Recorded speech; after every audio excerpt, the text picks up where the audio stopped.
ওই বাড়িতে আল্লাহর রহমত নাযিল হয় না। যে বাড়ির স্ত্রী সকাল সকাল উঠে নাপাক থেকে পাক না হয়, ওই বাড়িতে আল্লাহর রহমত নাযিল হয় না। এই জন্য মা বোনদের বলে যাচ্ছি, মায়েরা আপনারা মনে করবেন আপনাদের উপরে নির্ভর করে স্বামীর রিজিক, স্ত্রীর উপরে নির্ভর করে স্বামীর রিজিক। কেন? মা বোনদের বলে যাচ্ছি, মায়েরা বোনেরা, সকাল সকাল ফজরের নামাজ পড়বেন। যে সংসারের নারীরা ফজরের নামাজ পড়ে না, কোরআন তেলাওয়াত করে না, ওই সংসারে আল্লাহর রহমত থেকে বঞ্চিত হয়ে যায়। স্বামীর ইনকাম কম ইনকাম হলেও দেখবেন ভালোভাবে সংসার চলছে, আর 1000 টাকা 1.5 লাখ টাকা মাসে ইনকাম করছে, খালি নি হয়ে যাচ্ছে। কেন হবে না? বউ ঘুম থেকে ওঠে কটায়? বৌমা ঘুম থেকে ওঠে কটায়? ফজরের নামাজ তো পড়ে না। আল্লাহর রহমত হবে? শুনে নিন, ভালো মিস্ত্রি আর ভালো স্ত্রী কি জানেন? ভালো মিস্ত্রি ঘর বানায়, আর ভালো স্ত্রী ঘর সাজায়। আমি কি বোঝাতে পারছি আপনাদের? ভালো মিস্ত্রি ঘর বানায়, আর ভালো স্ত্রী ঘর সাজায়। এজন্য আপনাদের মধ্যে এই উত্তর রানীগাছির লোকেদের বলে যাচ্ছি, যত শ্রোতা বসে আছেন পুরুষরা, আপনাদের মধ্যে ওই লোকটা হলো উত্তম যার স্ত্রী হলো উত্তম, যার স্ত্রী নোংরা, যার স্ত্রী পাপী, যার স্ত্রী ব্যভিচারিণী, যার স্ত্রী পরকীয়ায় লিপ্ত, যার স্ত্রী রাসূলুল্লাহ আদেশ অনুযায়ী জাহান্নামী, ওই স্বামী হলো দুর্ভাগা হতভাগা স্বামী। চলো একটা একটা করে বলে দিচ্ছি। আজ বাড়ি যাবেন, বাড়িতে গিয়ে আপনার বাড়িতে 3-4 রকমের মেয়ে আছে, 4 রকমের নারী আছে। এখানে বসে আছে অনেকে। কে? আপনার মা, আপনার বোন, আপনার মেয়ে, আপনার স্ত্রী। এই 4 শ্রেণীর মেয়ে ছেলে আপনার বাড়িতে আছে। যাদের মা মরে গেছে তাদের কথা বাদ দেন, যাদের মেয়ের বিয়ে হয়ে গেছে তাদের কথা বাদ দেন, যাদের বোনের বিয়ে হয়ে গেছে তাদের কথা বাদ দেন। বাড়িতে আছে আপনার স্ত্রী, তাই তো? আর যাদের বাড়িতে 4টেও আছে, ভালো করে শুনে নিন। আজ বাড়িতে যাবেন, বাড়িতে গিয়ে নিজেই সার্টিফিকেট দিতে পারবেন, নিজেই সার্টিফিকেট দেবেন, আমার মা, বোন, মেয়ে আর বউ, এই 4 জন জাহান্নামী না জান্নাতি। আজ এখান থেকে বলে যাচ্ছি, নবীর হাদিসগুলো বলে যাচ্ছি, বাড়িতে গিয়ে মিলিয়ে দেখবেন। যদি এই অভ্যাসগুলো যদি আপনার মায়ের মধ্যে থাকে, আপনার মা যত নামাজ পড়ুক আর শবে বরাতে সারা রাত জেগে সারাদিন হালুয়া রুটি করুক, জাহান্নামী। নবীজির হাদিসগুলো বলছি, দেখুন। নবীজি একদিন জিজ্ঞাসা করা হলো, ইয়া রাসূলুল্লাহ, জাহান্নামী নারীদের পরিচয় কি? কোন নারীকে বুঝবো জাহান্নামী আর কোন নারীকে বুঝবো জান্নাতি? নবীজি বললেন, বেশ ভালো প্রশ্ন করেছো, শুনে নাও। যে নারীর মধ্যে, যে মেয়ে ছেলের মধ্যে এই অভ্যাসগুলো থাকবে, চোখ বন্ধ করে বুঝে নেবে ওই নারী যত নামাজ পড়ুক, যত রোজা রাখুক, ও জাহান্নামী। কি শুনে নিন। এই বাচ্চা, একদম চুপচাপ বাবেরা, এই যে গুরুত্বপূর্ণ কথাটা একটু ভুল বুঝবেন না, ভালো করে বুঝে নিন। 1 নাম্বার, নবীজি বললেন ওই নারী জাহান্নামী নারী, যে নারী তার স্বামীর সঙ্গে যখন কথা বলে মেজাজ দিয়ে কথা বলে। অনেক মেয়ে ছেলে আছে দেখবেন, পাড়ার লোকেদের সঙ্গে কথা বলছে মিষ্টি ভাষায়, আর স্বামীর সঙ্গে যখন কথা বলে দেখবেন মেজাজ দিয়ে। স্বামীকে দেখতে পারে না, পাড়ার লোকেদের সব দেখতে পারে। আল্লাহর নবী বলেছেন, যে নারীকে দেখবে স্বামীর প্রতি ভক্তি শ্রদ্ধা নেই, স্বামীর প্রতি ভালো ব্যবহার নেই, যে নারী স্বামীর কথাই রাগ করে, স্বামীকে দেখতে পারে না, জানবে ওই নারীকে শয়তানে ঘিরে ফেলেছে। শয়তান ঘিরে ফেলেছে ওই নারীকে। এজন্য মা বোনদের বলে যাচ্ছি, জীবনে কোনোদিন স্বামীর সঙ্গে যখন কথা বলবেন মেজাজ দিয়ে কথা বলবেন না। এই অভ্যাস যদি আপনার মায়ের মধ্যে থাকে, আজই আপনি বাড়ি গিয়ে আপনার মাকে বলবেন, মা খবরদার তুমি জাহান্নামটাকে কিনে নিও না। আব্বার সঙ্গে কথা বলবে মেজাজ দিয়ে বলো না। এ ক্ষমতাই যদি আপনার না থাকে, আপনি কিসের সন্তান? শিক্ষিত লোক, আপনাকে শিক্ষিত বলতে ঘৃণা লাগে। আপনি কিসের মৌলবী সাহেব, মুফতি সাহেব? আপনার মা আপনার বাপের সঙ্গে খারাপ আচরণ করে আর আপনি বাইরে ওয়াজ করে বেড়ান, কিয়ামতের মাঠে আপনাকে আগে ধরা হবে। এই অভ্যাস যদি আপনার বোনের মধ্যে থাকে, আপনার বোন আপনার বোনাই, কি বোনাই বলেন না দুলা ভাই? বাবা দুলা ভাই, আমরা বোনাই বলি, আচ্ছা তাই হোক বাবা। আপনার বোন যদি আপনার বোনাইয়ের সঙ্গে মেজাজ দিয়ে কথা বলে, আপনার উচিত, আপনি মানুষের চামড়া যদি আপনার গায়ে থাকে, মানুষের চামড়া যদি গায়ে থাকে, আপনি আপনার বোনকে বলবেন, এই দুলাভাইয়ের সঙ্গে কিভাবে কথা বলতে হয় জানিস তো স্বামীর সঙ্গে? এই কথা তো আপনি বলেন না, উল্টা আরো কি করেন? বোনের পক্ষ নিয়ে বোনাই দুলাভাইয়ের বিরুদ্ধে হাড়োয়া থানায় বধূ নির্যাতন কেস করতে গেছে। ভাববেন বাড়িতে গিয়ে। আপনার মেয়ের মধ্যে যদি এই অভ্যাস থাকে, আপনি আপনার মেয়েকে বলতে পারলেন না, এই মেয়ে ছেলে স্বামীর সঙ্গে কিভাবে কথা বলছিস? এ বলার অধিক ক্ষমতা আপনার নেই। আপনি বাপ, হ্যাঁ আপনি বাপ। তুই কিয়ামতে ঢোক কবরে, ঢোক ঢোক কবরে, তোর বাপ হওয়ার স্বাদ মিটিয়ে দেবে, বাপ হওয়ার স্বাদ মিটিয়ে দেবে, কবরে ঢোক, কিয়ামতের মাঠে চল। বাস্তব বলে গেলাম বাপ। আপনি বাপ হয়েছে মেয়ের কথায় উঠে বসে জামাইয়ের রেমান নাইটা দেখলেন না? আপনারা কি জানেন বাবা? আমি বাস্তব অভিজ্ঞতা নিয়ে বলছি। ভারতে নারী নির্যাতন আইন আছে, আইন নেই? নারী নির্যাতন আইন আছে বলে মেয়ে ছেলেরা কি করে জানেন? সব স্বামী অত্যাচার করে না, এমনও স্বামী আছে ভালো, মিথ্যা অপবাদ দিয়ে তাদের জেল খাটাচ্ছে। কটা নেবেন? কটা নেবেন? ওই নারী নির্যাতন আইন আছে, মেয়ের বাপের অমনি ফুলে ব্যাং। মনে রেখো, দুনিয়াতে তুমি ভারতীয় আইনের এরম করলে কিয়ামতের মাঠে তোমাকে জাহান্নামে দেওয়া হবে, এটা মনে রেখো।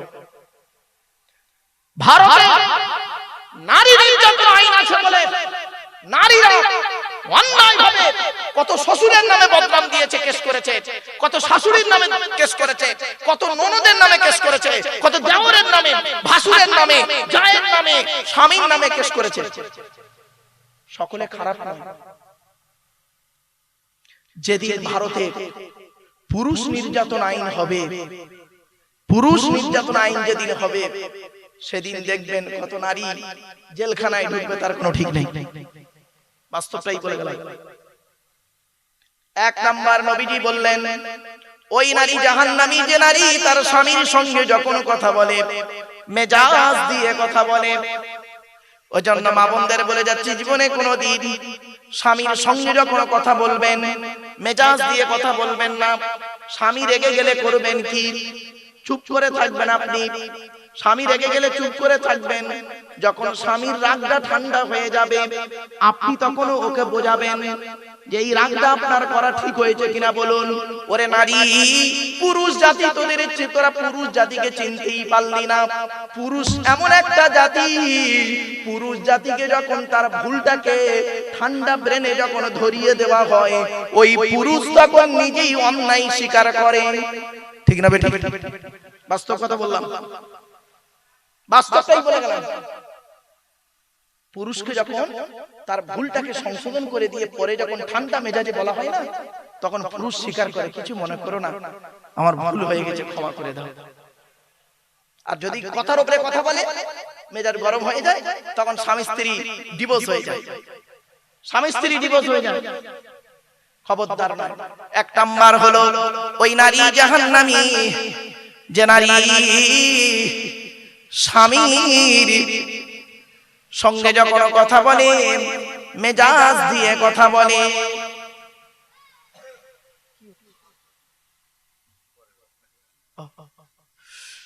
এক নাম্বার মনে রাখবেন, এটা বাপেরা খুব ভালো করে বলে যাচ্ছি। 2 নাম্বার, আমার মা বোনরা শুনে নিন, রাগ করবেন না মা, কবরে আমার যেতে হবে, আপনাদেরও কবরে শুতে হবে, কবরে কাউকে ছাড়বে না।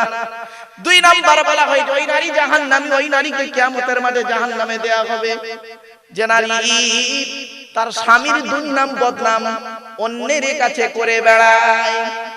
অনেক মা বোন আছে এখানে বসে আছে, অনেক মা বোন স্বামীর সঙ্গে সামান্য ঝগড়া হয়েছে, সঙ্গে সঙ্গে বোনকে ফোন করে জানিয়ে দিল, বোনাই দুলাভাইকে ফোন করে জানাচ্ছে, মাকে ফোন করে জানিয়ে দিল। আবার শুধু তাই নয়, কত মেয়ে ছেলে আছে দেখবেন প্রেমিক আছে, বাল্যকালের প্রেমিক ছিল, সেই প্রেমিককেও ফোন করে হোয়াটসঅ্যাপে ফেসবুকে জানাচ্ছে। আল্লাহর গজব পড়বে বাবা। এই ফেসবুক মোবাইল উঠে যে কত মেয়ের ছেলে জীবন নষ্ট করেছে তার কোনো ঠিক নেই। উপকারের থেকে ক্ষতি বেশির দিকে চলে গেছে। এখন মোবাইলে উপকার নেই আছে, অনেক স্মার্ট হয়েছে, কিন্তু তার থেকে ক্ষতির দিকটা এখন বর্তমানে বিশেষ করে ছেলে মেয়েদের হাতে মোবাইল এসে গিয়ে, স্টুডেন্টদের হাতে মোবাইল এসে গিয়ে তারা যে কি পাপ কাজে লিপ্ত হচ্ছে একমাত্র আল্লাহ ছাড়া কেউ জানে না। বাস্তবটাই বলে যাচ্ছি। তাহলে 1 নাম্বার হলো, 2 নাম্বার হলো, 3 নাম্বার ওই নারী জাহান্নামী যে নারী তার স্বামীর অবর্তমানে সতীত্বকে পরকীয়ায় লিপ্ত করে। ভাষাটা বুঝতে পেরেছেন? বুঝতে পেরেছেন ভাষাটা? স্বামীর অবর্তমানে নিজের সতীত্বটাকে পরকীয়ায় অন্য ছেলের সঙ্গে ব্যভিচারে লিপ্ত হয়। অনেক মেয়ে ছেলে আছে। এই জন্য আল্লাহ রাসূল বলেছেন, এই স্বামীরা তোমরা তোমাদের স্ত্রীদের থেকে বেশি দিন দূরে থাকবে না। তোমরা তোমাদের স্ত্রীদের থেকে বেশি দিন দূরে থাকবে না। বেশি দিন, বাস্তবটাই বলে গেলাম। ইসলাম তোমাকে বলেনি তুমি বিয়ে করে বউটাকে এই রাধানগরে রেখে দিয়ে, এই কি গ্রামটার নাম বলে, রানীগাছিতে রেখে দিয়ে তুমি দুবাই চলে যাও। দুবাই 3 বছর পরে আসবে। ইসলাম তোমাকে বলেনি ও কথা। মনে রাখবেন, কথাটা শুনতে হয়তো কেমন লাগছে, কিন্তু বাস্তবটাই বলছি, এটা প্রচুর পরিমাণ হচ্ছে। আর মনে রাখবেন, আমি শুধু এই কজনকে নিয়ে জলসা করিনি, এখানে এক একটা মোবাইলে কয়েকশো লোক অনলাইনে আছে, এক একটা মোবাইল। বুঝলেন বাবা? আমি শুধু ওয়াজটা এই এলাকার জন্য করিনি, সারা পৃথিবীর লোক দেখতে পাচ্ছে, শুনতে পাচ্ছে।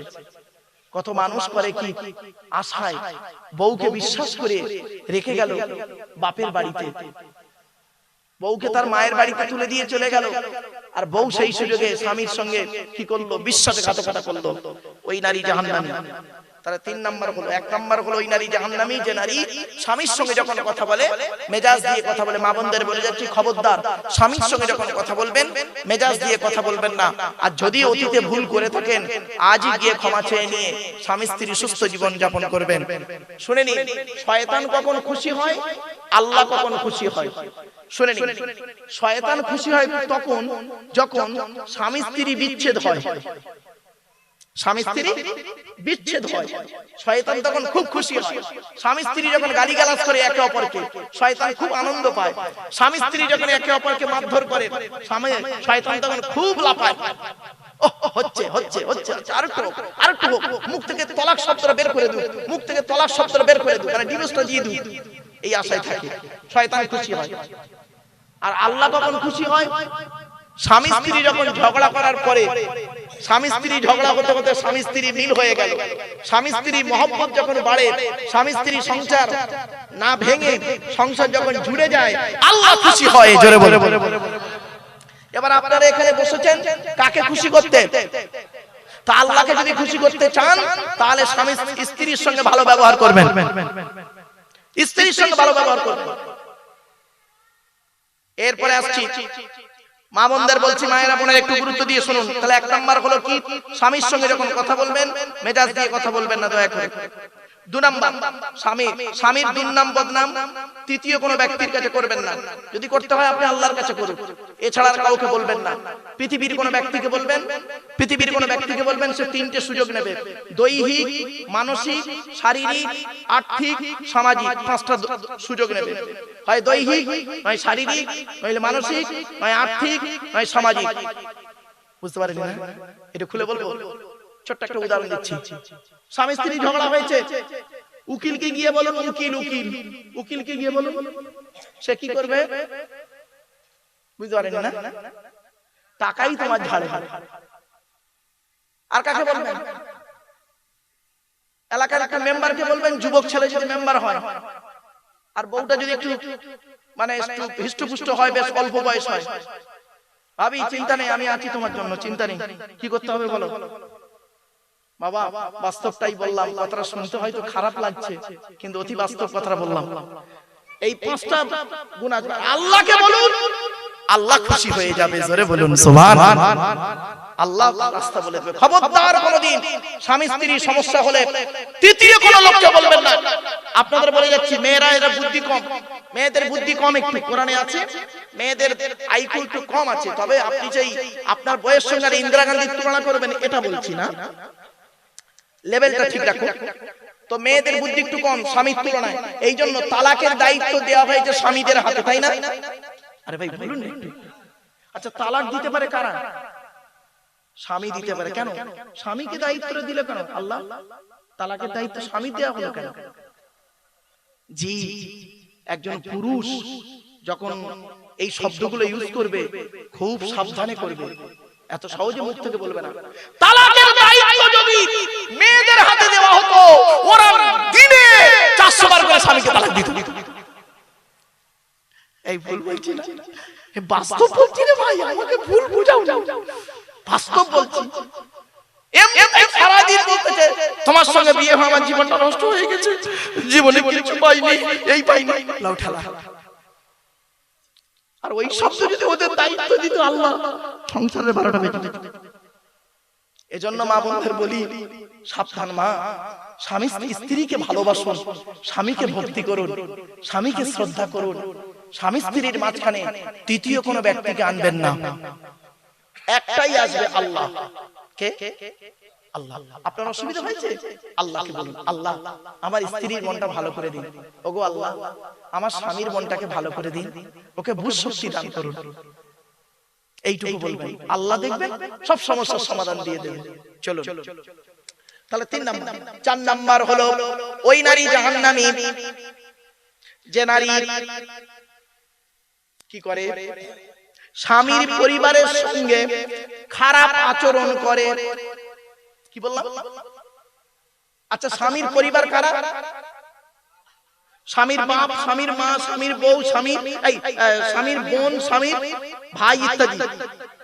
অনেক মেয়ে ছেলে আছে দেখবেন স্বামীকে খুব ভক্তি শ্রদ্ধা করে, অন্তর দিয়ে স্বামীকে ভালোবাসে, স্বামীর বাপের দেখতে পারে না। ঠিক না বেটা? স্বামীর মায়ের দেখতে পারে না, স্বামীর বোনের দেখতে পারে না, স্বামীর ভাইয়ের দেখতে পারে না, স্বামীর খুব সেবা করে। ও নারী জাহান্নামী। আমি গবেষণা করে দেখেছি, আর সেটা বলছি, দেখুন তো ঠিক হচ্ছে না ভুল হচ্ছে। ছেলেরা তার শ্বশুর শাশুড়িকে জানা ভক্তি করে, শ্রদ্ধা সম্মান করে, তার চারানা যদি মেয়েরা ওদের শ্বশুর শাশুড়ির করত, ওই সংসার জান্নাতের টুকরা হয়ে যেত। ঠিক না বেটা? সত্যি কথা বলে, এখানে যারা বসে আছেন পুরুষ যারা, সত্যি কথা বলুন, আপনার শ্বশুরের প্রতি আপনার ভালোবাসা নেই? বলুন, শাশুড়ির প্রতি আপনি আপনার শ্বশুর শাশুড়ি বাড়িতে এলে যে ভক্তি শ্রদ্ধা সম্মান করেন, আপনার মা বাপকে আপনার বউটা করে। আপনার শালার শালি এলে আপনি যতটা স্নেহ মায়া মমতা ভালোবাসা দিয়ে মার্কেটিং করান আর খাবার খামান, গরুর গোস্ত, মুরগির গোস্ত, খাসির গোস্ত, হাঁসের গোস্ত, আর কি বলবো, ছাগলের গোস্ত, পাঁঠার গোস্ত, কুকুরের গোস্ত, কুকুর নাই হালাল পানি, তো যত প্রাণীর গোস্ত গুলো খামান, হালাল প্রাণীর গোস্ত গুলো খামান, আপনার স্ত্রী আপনার ভাই বোনকে সেটা করে? ভাববেন। আপনি আপনার শ্বশুর শাশুড়িকে করলেন ভক্তি শ্রদ্ধা, সম্মান। আর আপনার স্ত্রী তার শ্বশুর শাশুড়িকে করেছে? করেনি। এটা নারী জাতির একটা অভ্যাস খারাপ। মা বোনেরা এই অভ্যাসটা পরিবর্তন করুন। আচ্ছা, এমন কোন নারীকে আপনারা দেখেছেন আপনাদের স্ত্রীরা কেউ আছে এখানে এমন? একটু বলবেন যে আপনি ঈদের সময়, সামনে ঈদ আসছে, রমজান মাসের ঈদ, ঈদের সময় আপনি হাড়োয়া থেকে আপনার বাপ মায়ের শাড়িটা কিনেছেন 1000 টাকা দামে, আপনার শাশুড়ির শাড়ি কিনেছেন 3000 টাকা দামে। আপনার স্ত্রীকে যখন এসে বললেন এটা 1000 টাকা দামি শাড়িটা আমার মায়ের আর 3000 টাকা দামি শাড়িটা তোমার মায়ের, কেমন হয়েছে বলো? আপনার স্ত্রী কি বলেছে জানেন? খুব সুন্দর, মা না এই কালার ছাড়া পরতে পারে না, আর এই কাপড়টা খুব ভালো, এইটুকুই বলেছে, খুব খুশি হবে। কোনদিন বলেছে আপনার স্ত্রী তোমার বাপের শাড়িটা নিলে 1000, মায়ের শাড়িটা নিলে 1000, আমার মায়ের শাড়িটা নিলে 3000, দুটো মিলে তো 4000 হয়? কেন? ওই দোকান থেকে দুটো শাড়ি কালারটা আলাদা নিয়ে 2000 করে নিতে পারলে না? কোনদিন বলেছে? যে স্ত্রী বলবে, যে স্ত্রী এই কথা আপনাকে যদি বলে, জানবেন আপনার স্ত্রী জান্নাতি নারীর পরিচয়। জোরে বলুন সুবহানাল্লাহ। কি করে বুঝবেন? খালি তাহাজ্জুদ নামাজ পড়লে বউ জান্নাতি না? যে স্ত্রীর মধ্যে এই ন্যায় বিচারটা থাকবে যে আমার মায়ের শাড়িটা নিলে 3000 আর তোমার মায়ের 1000, কেন? দুটো নিতে পারতে 4000 টাকা দামে, দুটো নিতে 2000 করে, কালারটা আলাদা নেবে। এই অধিকার যে এই অভ্যাস যে নারীর মধ্যে থাকবে, জানবেন আপনার স্ত্রী ন্যায় বিচক্ষণ নারী, আপনার স্ত্রী আল্লাহওয়ালা নারী, আপনার স্ত্রীর মধ্যে মানবতা আছে। বাবা গায়ে লেখা থাকে না, সাদা চামড়া থাকলে আর মিষ্টি মিষ্টি কথা বলে, আই লাভ ইউ সোনা, আই লাভ ইউ জান বললে, এর ভালো মানুষের পরিচয় নয়। প্র্যাকটিক্যাল ব্যবহারটাই বুঝিয়ে দেয় ভালো নারীর পরিচয়। চলো তাহলে 4 নাম্বার হলো যে নারী তার স্বামীর পরিবারের সঙ্গে খারাপ আচরণ করে। মা বোনদের বলে যাচ্ছি, মায়েরা বোনেরা, জীবনে কোনোদিন স্বামীর পরিবারের সঙ্গে খারাপ আচরণ করবেন না। স্বামীর মন পেতে গেলে কি করবেন? স্বামীর মন পেতে গেলে স্বামীর পরিবারের সঙ্গে ভালো আচরণ করবেন, স্বামীর মন অটোমেটিক খুশি হয়ে যাবে। জোরে বলুন সুবহানাল্লাহ। বাস্তব বলছি বাবা, বাস্তব বলছি আপনাদের। আপনি বাড়িতে নেই, দূরে কাজে গেছেন, আপনার স্ত্রী আপনার বাম্মাকে এত সুন্দর সেবা করেছে, খাওয়া দাওয়া সব দিকে। আপনার স্ত্রী, আপনি বাড়ি আসতে আপনার ছেলে, আপনার বাপ বলছে, মা বলছে, বাবারে বৌমা আমার সত্যি কপাল গুনে এমন একটা বৌমা পেয়েছি, আপনার বুকটা পাঁচাত হয়ে যাবে। স্ত্রীর ভালোবাসা আপনার প্রতি অন্তর থেকে এসে যাবে।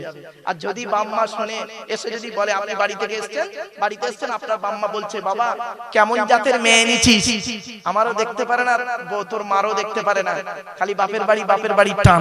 শুনে নিন, যে মেয়ে, যে বউ, যে নারী মা ভক্তি হবে, বাপ ভক্তি হবে, ওই নারী সংসার কোনোদিন সুখের হবে না, জাহান্নামে তৈরি হবে। আমি কি বোঝাতে পারছি আপনাদের? অনেক মেয়ে ছেলে আছে দেখবেন, শাশুড়ির ভালোবাসে না, ওর মার খুব ভালোবাসে, ওর মা এলে খুব আলাউ পোলাও খাওয়াচ্ছে, আর শ্বশুরের বেলা ওই নারী জাহান্নামে, আর ও নারী সংসার হবে না। যে নারী মা ভক্তি নারী, মেয়েদের জান্নাত কোথায়? শুনে নিন, পুরুষের জান্নাত হলো বাপ আর মায়ের পায়ের তলায়। সুবহানাল্লাহ বলেন। আল্লাহর নবী বলেছেন, ইন্নাল জান্নাতা তাহতা আকদামিল উম্মাহাত, এই ছেলে মেয়েরা তোমাদের জান্নাত হলো তোমাদের বাপ আর মায়ের তলায়। আর স্ত্রীর জান্নাত কোথায় জানেন? স্বামীর আচরণে, স্ত্রীর আচরণে, স্বামীর কাছে। স্বামীকে যদি খুশি করতে পারে, আল্লাহর নবী বলেছেন, কোন মেয়ে ছেলে যদি মারা যায় আর ওই তার স্বামী যদি বলে, আল্লাহ আমার স্ত্রী আমাকে খুশি করে কবরে গেছে, আমি আমার স্ত্রীর প্রত্যেকটা ব্যবহারে খুশি হয়ে গেছি, আল্লাহ তাকে তুমি জীবনের গুনাহগুলো মাফ করে দাও, গোরাজাব মাফ করে দাও। আল্লাহ রাসূল বলেন, ওই নারীর আল্লাহ পাক গোরাজাবকে মাফ করে দেয়। কি বুঝলেন? চলো 4 নাম্বার হলো। 5 নাম্বার, ওই নারী জাহান্নামী যে নারী তার স্বামীকে বলে, তোমার সঙ্গে বিয়ে হয়ে আমার জীবনটা নষ্ট হয়ে গেছে, অনেক মেয়ে ছেলে আছে দেখবেন, তার স্বামীকে বলে আমার মতো মেয়ে বলে তোমার সংসার করছে, অন্য কেউ হলে বুঝতে পারতে। কেন, কি হতো, কি হতো বলে, দেখবেন আমার মতো মেয়ে বলে তোমার উদ্ধার হয়ে গেল, অন্য কেউ হলে বুঝতে পারতে। আবার অনেকে বলে কি জানেন, কি আর বলবো, আমার কপাল খারাপ, তোমার সঙ্গে বিয়ে হওয়ার আগে কত মাস্টার, ডাক্তার, ইঞ্জিনিয়ার, প্রফেসর আমার বিয়ে করতে চেয়েছিল, আমার বাপ ভালো মানুষ বলে দেয়নি, তোমার সঙ্গে বিয়ে দিয়েছি। এই দেবে কি করবে, তুই তো 9 ক্লাস কম মাধ্যমিক পাস, তা তোর বেদবে, বুঝতে পারছিস? হ্যাঁ, 9 ক্লাস কম মাধ্যমিক মানে 1 পাস। একটা ডাক্তার তোর বিয়ে করবে, একটা ডাক্তার বিয়ে করবে গ্র্যাজুয়েট মেয়েকে, আমি ভালো বলে তোর বিয়ে করেছি। কথাটা শুনতে খারাপ লাগছে, আজ প্র্যাকটিক্যাল কথাগুলো বললাম রাসূলুল্লাহর হাদিসগুলো নিয়ে। আপনি সহজে ভাবলেন আপনার স্ত্রী সারাটা জীবন আপনাকে জ্বালালো, সারা জীবন আপনাকে জ্বালিয়েছে, সারা বছর আপনাকে কাঁদিয়েছে, সারা বছর আপনাকে অত্যাচার করেছে, সারা বছর আপনার বাম্মার কাঁদিয়েছে, আর কালকে রাতে শবে বরাতের রাতে সারা রাত তাহাজ্জুদের নামাজ পড়েছে, তো জন্ম বাস্তবটাই বললাম, কথাগুলো শুনতে খারাপ লাগছে, অতি বাস্তব কথা বললাম। মা বোনরা, মায়েরা, বোনেরা খুব সাবধান। একজন নারী, শুনে নিন বাবা, একজন নারী জাহান্নামায় যাবে, 4 জন পুরুষকে প্রথম জাহান্নামায় ঢোকাবে, তারপরে ও ঢুকবে নিচে। কে কে? 1 নাম্বার তার বাপ, 1 নাম্বার তার বাপ। ওই মেয়েটি বলবে আল্লাহ আমাকে জাহান্নামায় এখন দেবেন না। কেন? আমি পৃথিবীর মুখ দেখেছিলাম কার ওসিলায়। তো মেয়েটি বলবে তোমার বাপের ওসিলায়। আমার বাপ কোথায়? তোমার বাপ ওই দেখো হাজী সাহেব লোক জান্নাতে ঢুকছে, ওযু করছে। আল্লাহ বলে আমি আমার বাপকে দেখব। মেয়েটি বলবে, তা ওই মেয়ের বাপকে ডাকা হবে, এদিকে এসো, এই মেয়েটাকে চিনতে পারছো? তো মেয়েটা, লোকটা তখন বলবে কে কে? তখন মেয়েটা বলে আমি তোমার মেয়ে গো আব্বা, চিনতে পারছো না? তখন ওই লোক কি বলবে জানেন? আমি তো পৃথিবীতে বিয়ে শাদী করিনি, হ্যাঁ আমি পৃথিবীতে বিয়ে করিনি, আমার তো মেয়ে টেয়ে কেউ নেই, তুই কোথেকে এলি? কে? তুই চিনিনি তো?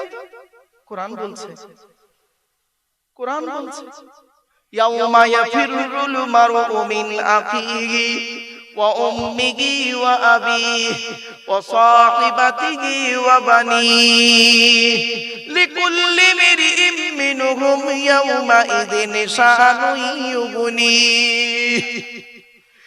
আল্লাহ বলছে সেই দিনের ভয় তোরা কর যেদিন তোর বাপ তোর থেকে চলে যাবে, মা তোর থেকে সরে পালাবে, ভাই তোর বোন থেকে চলে যাবে, স্বামী তার স্ত্রী থেকে চলে যাবে, ছেলে মেয়ে তার পিতা থেকে সরে যাবে, বন্ধু বন্ধু থেকে সরে যাবে, প্রত্যেকেই বলবে আল্লাহ আমার কি হবে, আমার কি হবে। এই জন্য সেই দিন বলবে আল্লাহ আমি তো পৃথিবীতে বিয়ে করিনি। আল্লাহ বলবেন তাহলে মেয়েটা জন্ম হলো কি করে? তা তো বলতে পারবো না আল্লাহ। তাই তুই তাহলে বিয়ে করিসনি না? বিয়ে করিসনি। আল্লাহ বলছে আমলনামা খোল। বাবা বাড়িতে আপনারা সিসি ক্যামেরা লাগাতে দেখেছেন? বলেন না বাবা, একটু বলেন। সিসি ক্যামেরা, আচ্ছা সিসি ক্যামেরা লাগাই কেন? বাড়িকে সেফটি আনার জন্য, তাই তো? বিভিন্ন কোনো ক্ষতি টতি না হয়। আল্লাহ বলছে হাড়োয়ার মানুষেরা, উত্তর 24 পরগনার মানুষেরা, তোরা কারখানায় সিসি ক্যামেরা লাগিয়েছিস, বাড়িতে সিসি ক্যামেরা লাগিয়েছিস কি? কোন বিপদ থেকে উদ্ধার হওয়ার জন্য, তাই তো? বোকা কোথাকারে, তুই কি জানিস ওই হার্ড ডিস্কটা যদি প্রথম ফেলে দেওয়া হয় তো সিসি ক্যামেরার কোনো দাম নেই, ঠিক না বেটি?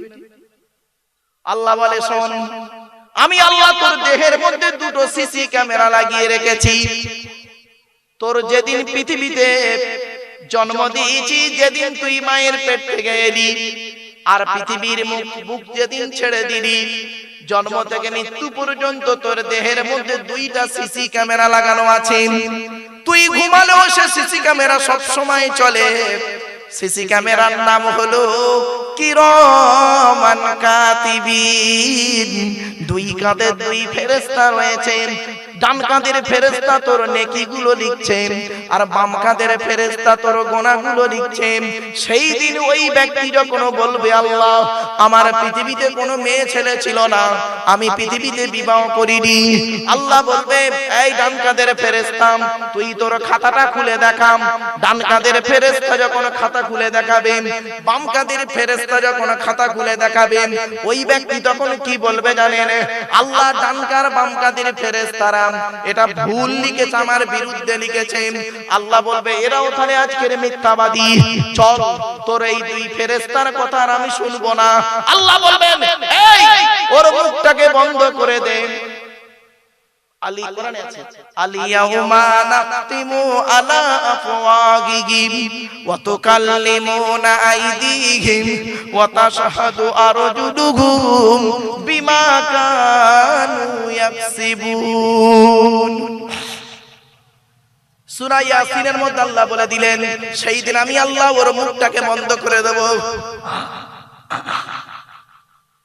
আমি আল্লাহ ওর মুখটাকে বন্ধ করে দেব।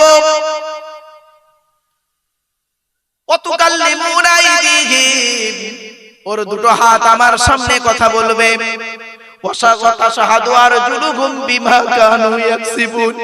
দুটো পাও সাক্ষী দেবে সেই দিন। অনুরোধ করে বলে যাচ্ছি সেই দিনের ভয় আপনারা করুন। আপনাদেরকে আমি বলেছিলাম মুমিনকে চিনবেন কটা জিনিস দেখে, মনে পড়ছে না? ভুলে গেছেন? এবার আসছি, আল্লাহ বলছেন আল্লাহর নবী মেরাজে গিয়েছিলেন, জান্নাত জাহান্নাম দেখলেন। জান্নাতে কি দেখলেন? জান্নাতে দেখলেন একজনের জুতোর আওয়াজ শুনতে পেলেন, তার নাম ছিল বেলাল, তাই তো? বেলালকে নবীজি জিজ্ঞাসা করেছিলেন বেলাল তুমি পৃথিবীতে কি এমন কাজ করো? বেলাল বলেছিলেন ইয়া রাসূলুল্লাহ আমি পৃথিবীতে দুইটা কাজ করি, এক নাম্বার হলো নাপাক অবস্থায় কখনোই বেশিক্ষণ থাকি না, এখান থেকে এত দূর আলোচনায় চলে গেছিলাম। দুই নাম্বার হলো ইয়া রাসূলুল্লাহ আমি নাপাক থেকে পাক হয়ে মসজিদে নববীতে ঢুকে 2 রাকাত তাহিয়াতুল ওযুর নামাজ আদায় করি। ও মুসলমানেরা কালকে শবে বরাতে রাতে নামাজ পড়েছেন, খারাপ আপনাদের বলছি না, ভালো কাজ করেছেন, তবে সারা বছর মসজিদের সঙ্গে সম্পর্ক নেই আর শবে বরাতের রাতে হরদম মসজিদের ভিতরে বসে থাকলে কোনো লাভ হবে না। আল্লাহর নবী বলেছেন ওই ইবাদতটা আল্লাহর কাছে প্রিয় যে ইবাদতটা কন্টিনিউ করা হয়, দাইমান সর্বদাই যে ইবাদতটা হয় ওই ইবাদতটা আল্লাহর কাছে অত্যন্ত প্রিয়। আল্লাহর কাছে অত্যন্ত প্রিয় ইবাদতের নাম হলো 5 ওয়াক্ত নামাজ। 5 ওয়াক্ত নামাজ পড়েন? জুম্মার নামাজ অনেকে পড়ে না, শবে বরাতের রাতে দেখবেন মসজিদে ঢুকে মসজিদ থেকে বের হচ্ছে না আর সারা রাত খালি কবর জিয়ারত করছে। ঠিক না বেঠিক? হয়েছে তো?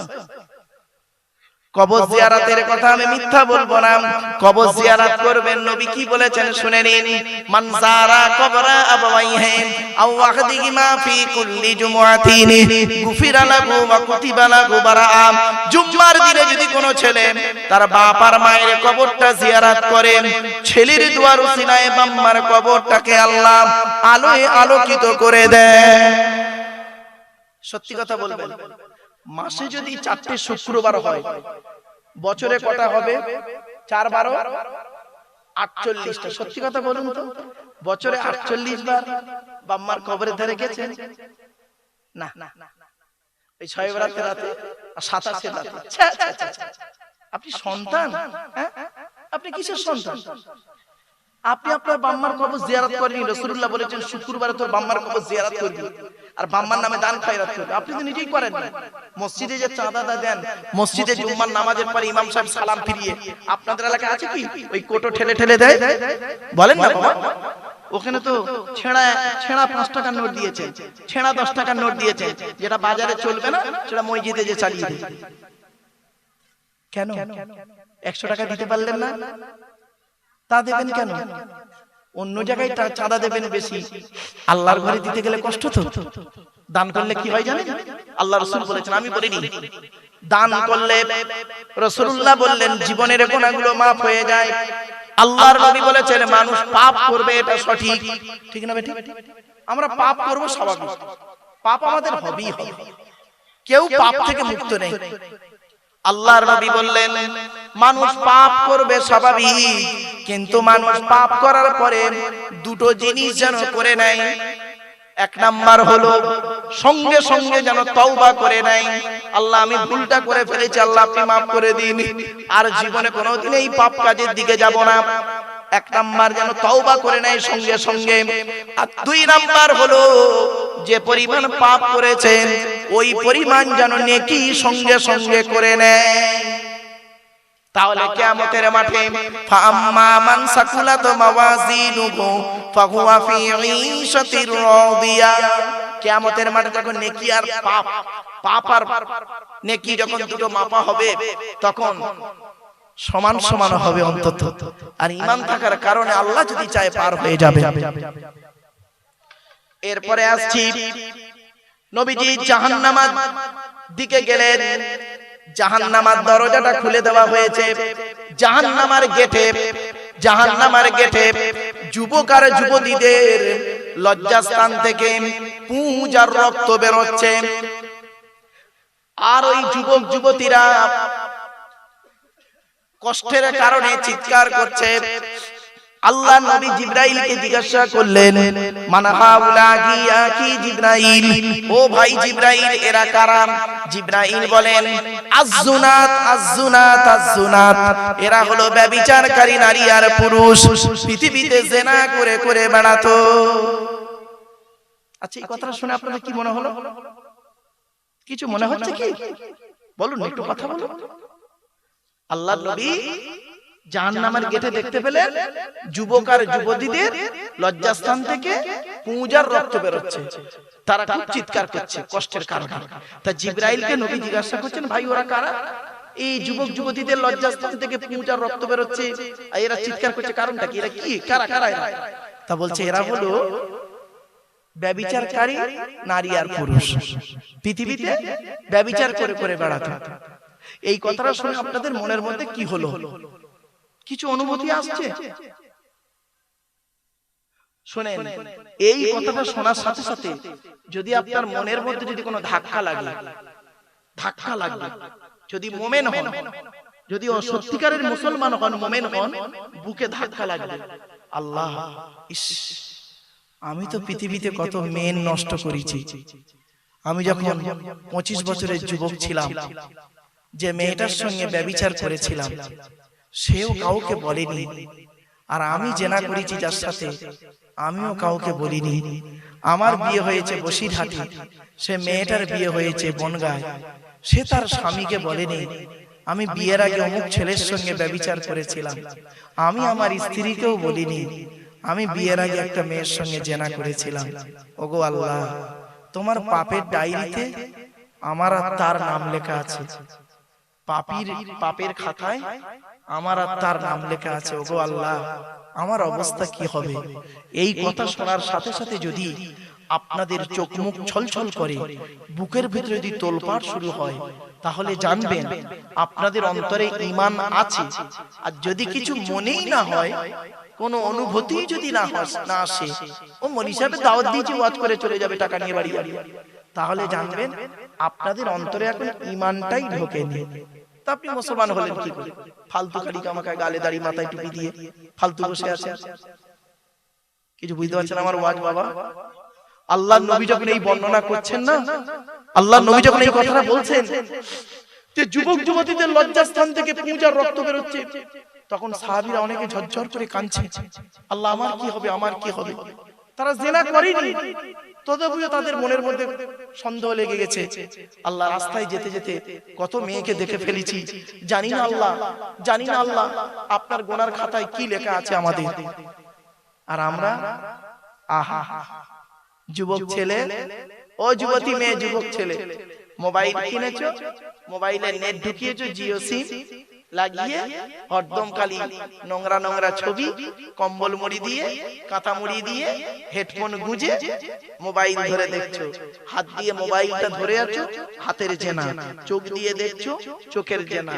কান দিয়ে শুনছো, কানের জেনা। আর ব্রেন দিয়ে অনুভূতি করছো, বিবেকের জেনা। জেনা শুধু লজ্জাস্থানের হয় না, অঙ্গ পতঙ্গের জেনা হয়। আল্লাহ কোরআনে বলেছেন লা তাকরাবুজ জিনা, ব্যভিচার করা তো দূরের কথা, ব্যভিচারের ধারে বাড়ে যাস না। ইন্নাহু কানা ফাহিশা, এটা খুব নোংরা কাজ। ওয়াসা সাবিলা, খুব বাজে রাস্তা। ব্যভিচার করলে কি শাস্তি? ভারতীয় সংবিধানে ধর্ষণ করলে তার সাজা কি তো আপনারা সব জানেন। কোরআনের সাজা কি শুনবেন? বলবো? আরে ভাই বলবো? কোরআনের সাজাটা শুনবেন, কোরআনে আছে আযানিয়াতু ওয়াযানি ফাজরিদু কুল্লা ওয়াহিদিন মিনহুমা মিয়াতা জালদা। আল্লাহ পাক বলছেন ব্যভিচারকারী নারী হোক আর পুরুষ হোক, যদি প্রমাণ পাওয়া যায় ব্যভিচার করেছে, 100 গা বেত মারা হবে, 100 গা বেত মারা হবে। আর যদি বিবাহিত পুরুষ বিবাহিত নারী জেনা করে, তার শাস্তি কি জানেন? কোমর থেকে পুঁতে দিয়ে, কোমর পর্যন্ত মাটিতে পুঁতে দিয়ে দুধ থেকে পাথর মারতে মারতে মেরে ফেলতে হবে, পাথর মারতে মারতে মেরে ফেলতে হবে। আচ্ছা, নবীর যুগে এরকম ঘটনা ঘটেছে? হ্যাঁ, বহু ঘটেছে। একটা ছোট্ট ঘটনা বলি, শুনলে চমকে যাবেন। আল্লাহর নবীর কাছে একজন মেয়ে ছেলে এসেছে। নবীজি বসে আছে, একজন মেয়ে ছেলে এসেছে, এসে বলছে ইয়া রাসূলুল্লাহ, আমি আপনার কাছে একটা জিনিস জানতে চাই। তো বলছে বলো। মেয়েটি বলছে ইয়া রাসূলুল্লাহ, আমি জিনা করেছি। সঙ্গে সঙ্গে নবীজি এই ওর দিকে তাকিয়েছিলেন, সঙ্গে সঙ্গে মুখটা ঘুরিয়ে নিলেন। আবার মেয়েটা ঘুরে এই দিকে এসেছে, এসে বলছে ইয়া রাসূলুল্লাহ, আমি জিনা করেছি, আমাকে ইসলামের আইন আমার উপরে প্রয়োগ করুন। নবীজি আবার মুখটা ঘুরিয়ে দিলেন। কবার হলো? দুবার। আবার মেয়েটা এদিকে এসেছে, ইয়া রাসূলুল্লাহ, আমি জিনা করে ফেলেছি, আপনি আমাকে ইসলামের হুকুম আমার উপরে জারি করুন। দুনিয়ার আগুনে তো জ্বলবই, দুনিয়ার অপমান তো সহ্য করতেই হবে, আবার কিয়ামতের মাঠে জাহান্নাম পেতে হবে। অতএব দুনিয়াতে যদি শাস্তি ভোগ করে যাই, আমার মনে হয় পরকালে জান্নাতটা পাবো, আল্লাহ জাহান্নামের শাস্তি থেকে বেঁচে যাব। সঙ্গে সঙ্গে নবীজি মুখটা আবার এদিকে ঘুরিয়ে নিলেন। কবার হলো? বলুন, এটা কথা বলুন। 3 বার। চতুর্থবার যখন মেয়েটি বলেছে, তখন নবীজি বলছেন তুমি জিনা করেছো, তার মাধ্যমে পেটে বাচ্চা এসেছে? তখন মেয়েটি বলল জি হ্যাঁ, জি হ্যাঁ, পেটে বাচ্চা এসেছে। নবীজি বললেন শোনো, তোমার পেটে বাচ্চা, এখন ইসলামের আইন তোমার উপরে প্রয়োগ করা যাবে না, চলে যাও, বাচ্চা হলে তারপরে আসবে। মেয়েটি বাড়ি চলে গেল। অনেক বুখারীর হাদিস গো বাবা, আমি গল্প করছি, গল্প আকারে আপনাদের বলছি। মেয়েটি বাড়ি গেল। মা বোনেরা শুনে নিন, আল্লাহ ঈমান কাকে বলে দেখুন। চলে গেল। চলে যাবার পর বাচ্চা হয়েছে, বাচ্চাটাকে কোলে করে নিয়ে মেয়েটি এসেছে, ইয়া রাসূলুল্লাহ, আমি সেই মেয়ে ছেলে, এই সেই বাচ্চা। নবীজি বললেন বাচ্চা এখন দুধ খায়? বলছে জি হ্যাঁ। বলছে এখনো তোমার উপরে ইসলামের আইন জারি করা যাবে না। কিছু বুঝতে পারছেন আমার ওয়াজ? বাড়ি থেকে ভাববে। তারপরে বলল, কিছুদিন পর আবার বাচ্চাটা এসছে, মেয়েটা নিয়ে বাচ্চাটাকে এসছে, বাচ্চাটাকে নিয়ে এসছে মেয়েটা। একটা রুটি বাচ্চাটা ছিঁড়ে ছিঁড়ে খাচ্ছে, ছিঁড়ে ছিঁড়ে খাচ্ছে। মেয়েটি বলছে ইয়া রাসূলুল্লাহ, আমি সেই মেয়ে ছেলে, এই দেখুন বাচ্চা নিজে রুটি খেতে পাচ্ছে ছিঁড়ে ছিঁড়ে, আপনি আমাকে ইসলামের হুকুম আমার উপরে জারি করুন। তখন নবীজি একটা কথা বলেছিলেন, আচ্ছা তুমি ইসলামের আইনটাকে এতটা ভাবে মেনে নিচ্ছ কেন? বলছে ইয়া রাসূলুল্লাহ, দুনিয়াতে থাকতে আমি অপমানিত হব, কিয়ামতের মাঠে জাহান্নামে যাব। ও যে দুনিয়াতে অপমান কিরকম? বলে ইয়া রাসূলুল্লাহ, এই বাচ্চা যখন বড় হবে, এ যখন আমাকে প্রশ্ন করবে আমার বাপ কে, আমি কোনো জবাব দিতে পারবো না। একটা মায়ের কাছে সবথেকে বড় কষ্টের বিষয় হলো সন্তানকে বাপের পরিচয়টা সঠিক না বলা। ঠিক না বেটি? আমি তো মুখ দেখাতে পারবো না, আমি বাচ্চার কাছে প্রমাণিত হয়ে যাবে আমি একজন ব্যভিচারী নারী। এর থেকে বড় অপমান পৃথিবীতে নেই। আর সমাজের মানুষ তো আমাকে যা বলবে বলবে, আর কিয়ামতের মাঠে গেলে আমার জাহান্নাম নির্ধারিত। অতএব আমি দুনিয়া থেকে তাড়াতাড়ি চলে যেতে চাই, ইসলামের আইনটাকে, আল্লাহর বিধানটাকে মেনে নিয়ে চলে যাচ্ছি। আল্লাহ যদি এই ওসিলায় আমাকে কিয়ামতের মাঠে জাহান্নাম থেকে নাজাত দেয়। নবীজি বললেন এই বাচ্চাটার দায়িত্ব নেবার মতো কেউ আছে তোমরা? তো একজন ব্যক্তি বলল ইয়া রাসূলুল্লাহ, আমি ওই বাচ্চাটার দায়িত্ব নেব। বাচ্চা দায়িত্ব নিয়ে নিল, বললো তোমরা এই মেয়েটাকে নিয়ে যাও, কোরআনের আইন, আমার বাবার কথা না, নবীর কথা নয়, আমার রাসূল যেটা বলতেন আল্লাহর ওহী ছাড়া বলতেন না। ফাঁকা জায়গা মাঠে নিয়ে যাও, কোমর পর্যন্ত পুঁতে দিয়ে পাথর মারতে মারতে মেরে দাও। মেয়েটিকে কোমর পর্যন্ত পুঁতে দেওয়া হলো। এবারে পাথর ছুটছে, পাথর ছুটছে, পাথর কারোর মাথায় লাগছে, মেয়েটার মাথায় লাগছে, গায়ে লাগছে, লাগতে লাগতে লাগতে লাগতে একটা পাথর একজন সাহাবী খুব জোর মেরেছে, আর সেই মাথা থেকে পাথরটা লেগে রক্ত ছিটে এসে ওই সাহাবী পাঞ্জাবিতে লেগেছিল। তো এই সাহাবী একটু বলেছিলেন এই জেনাকারীর রক্ত। এই কথাটা রাসূলুল্লাহর দরবারে পৌঁছে যায়। রাসূলুল্লাহর কাছে যখন পৌঁছে গেল, রাসূলুল্লাহ বলছে ও আমার সাহাবীরা, ওই মেয়েটাকে আর খারাপ বলো না, ওই মেয়েটাকে আর খারাপ বলো না, ও আল্লাহর আইনকে এতটাই মেনেছে, আল্লাহর প্রতি এতটাই বিশ্বাস রয়েছে, নবীর প্রতি এতটাই বিশ্বাস রেখেছে, কোরআনের প্রতি এতটাই বিশ্বাস রেখেছে। মনে রাখো ঈমান নারী দুনিয়াতে এত বড় একটা আইন নিজের ঘাড়ে নিয়েছে, কিয়ামতের মাঠে আল্লাহ পাক ওকে নাজাত দিয়ে দেবে। কি বুঝলেন? বাড়ি থেকে ভাববেন। আমি আপনাদেরকে প্রথম যখন বললাম যে জাহান্নামের এই প্রথম কথা যখন বললাম, আপনাদের মনের প্রতি কোনো অনুভূতি যদি না হয়, তাহলে জানবেন আপনার অন্তরে ঈমানটা নেই। আর মুমিনের পরিচয় হলো এক নাম্বার, ইন্নামাল মুমিনুনা আল্লাযীনা ইযা যুকিরাল্লাহু ওয়াজিলাত কুলুবুহুম। এক নাম্বার হলো মুমিনের সামনে যখন আল্লাহর গজবের আলোচনা করা হবে, মুমিনের অন্তরটা আল্লাহর ভয়ে কাঁপতে থাকবে, আল্লাহর ভয়ে কাঁপবে। পৃথিবীর কোন মানুষের ভয়ে কাঁপবে না, আল্লাহর ভয়ে কাঁপবে আপনার অন্তরটা। আপনি আল্লাহকে ভয় করুন। বাপেরা, রানীগাছির মানুষদের কাছে আমার একান্ত অনুরোধ, আপনারা আল্লাহকে ভয় করুন, পৃথিবীর মানুষের ভয় করবেন না। কদিন বাঁচবেন? এই জীবন শুরু হয়েছে 150 টাকায়, এই জীবন শেষ হবে 1500 টাকায়। এই জীবন শুরু হয়েছে একটা নাম দিয়ে, প্রত্যেকের একটাই নাম ছিল, কি বলুন তো? শিশু। কি বললাম? শিশু। প্রত্যেকের একটাই নাম শিশু। ডাক্তার একটাই নাম দিয়েছিল শিশু। ছেলে মেয়ে আলাদা করলো, মেল আর ফিমেল বলে লিখে দিল, নইলে বেবি। এই জীবন শুরু হয়েছে আমাদের প্রত্যেকের একটা নাম দিয়ে, শিশু।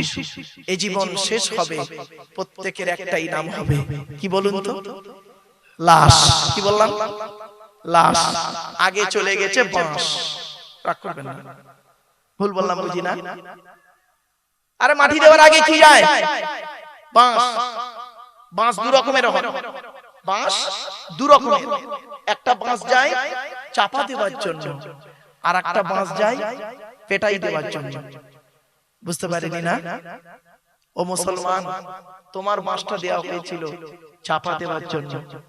আপনাদের এলাকায় কাঠে কেউ হিন্দু ভাইরা মরা পড়ায়?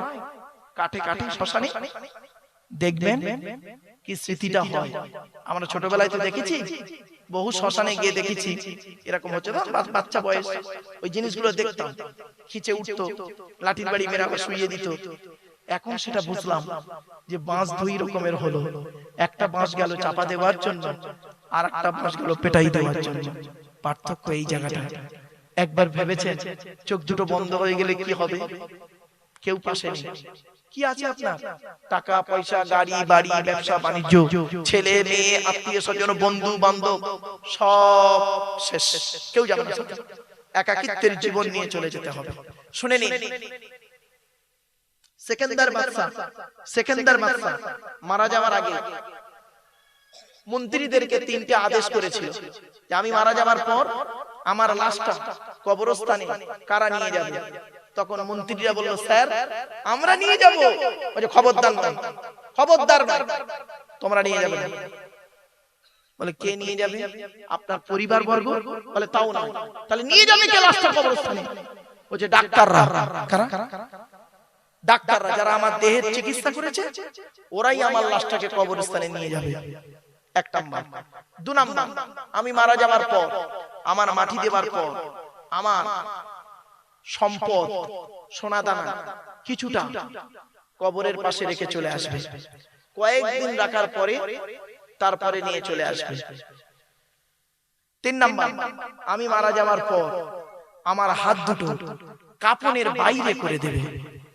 আমরা কি করি বাবা, কি করি? কাপনের ভিতরে দিয়ে মুড়ে দিই তো। উনি বললেন আমার হাত দুটো কাপনের বাইরে করে দেবে, ব্যাস। জিজ্ঞাসা করা হলো একটু খুলে বলুন তো কি বলতে চাইছেন আপনি? বলছে শোনো, আমার লাশটাকে কবরস্থানে ডাক্তাররা নিয়ে যাবে কেন জানো? মানুষের ধারণা হয় ডাক্তাররা জীবন দেয়, জীবন নেয়।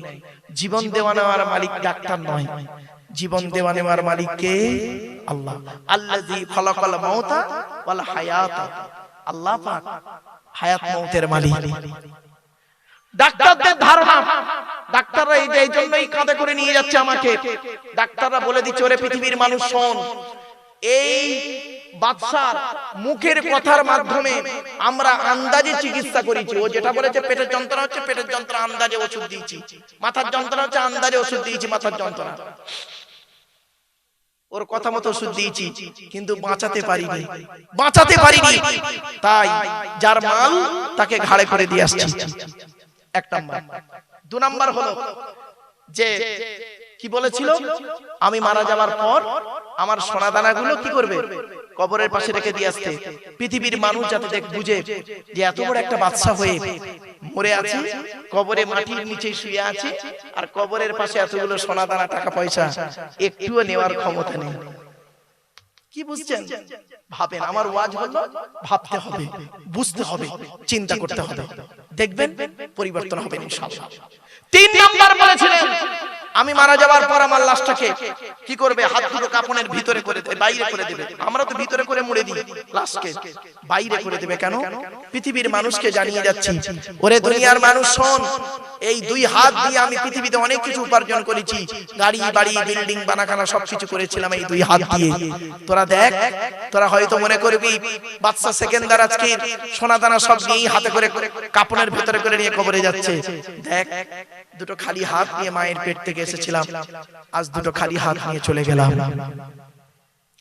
এই কথাগুলো শোনার পরে যদি আপনার অন্তরের ভিতরে যদি ধাক্কা দেয় যে জীবনটা পৃথিবীর কয়েকদিন মাত্র, কয়েকদিনের জীবন, এই জিন্দেগি কয়েকদিন, কেউ সাথে যাবে না, এইটুকু যদি আপনার মনের মধ্যে ধাক্কা লাগে, জানবেন আপনার অন্তরে ঈমান আছে। তাই আল্লাহ বললেন মুমিনের পরিচয় হলো সেই যা সামনে আল্লাহর গজবের আলোচনা করা হবে, তার অন্তরটা আল্লাহর ভয়ে কাঁপতে থাকবে। 2 নাম্বার কি মুমিনের পরিচয়? মুমিনকে চিনবেন কি দেখে? 2 নাম্বার পরিচয়, ওয়া ইদা তুলিয়াত আলাইহিম আয়াতুহু যাদাতুহুম ঈমানা। মুমিনের সামনে যখন আল্লাহর কোরআনের আলোচনা করা হবে, মুমিনের অন্তরটা, বিশ্বাসটা, ঈমানটা, আল্লাহর প্রতি ভালোবাসাটা বেড়ে যাবে। বাবা কোরআনের কথা শুনবেন, এই কোরআনে 250 রকমের হারাম আছে, 250 রকমের হালাল আছে।